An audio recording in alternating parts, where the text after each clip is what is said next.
મંગુ અરે આ પેલો ઇસ્ત્રી કરેલો કપડો ચો મિલો છે યાર, દેખાતો નથી અહીં. આંખો ખોલીને જો દેખાશે. શું આંખો ખોલીને? કોઈ પણ વસ્તુ આ ઘરમાં મારી તો ઠેકોણે હોય જ નહીં. કાલનો પેલો ચાર્જર ખોરતો તો તે ચાર્જર ના મળ્યું. બધું જો હોય તો બધું ઠેકાણે મૂકો ને તો બધું મળે. આ તમે હું ઉપર પગ કરીને બેસી જાશો? આ બધું સોફાનું કવર ને બધું હમણાં જ ધોયું છે. અલ્યા તે સોફા બેહવા માટે, રિલેક્સ થવા માટે છે. મને હું આમ મજા આવે છે તો હું આમ ના બેહું.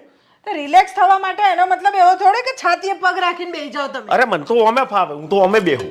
ધોવો એક વખત તાર ખબર પડે કે આ કેવી રીતે ધોવાય છે. તો વોશિંગ મશીનમાં નાખી દેવાનું, ના ધોવાતું વોશિંગ હોય તો. મશીનમાં ના ધોવાય, બગડી જાય. હા તે કોમ વાળીને બોલાવી દેવાની. હા બહુ તમે જાણે કમાઈને લાવતા હોય ને તો હું કામ વાળીઓ રાખું.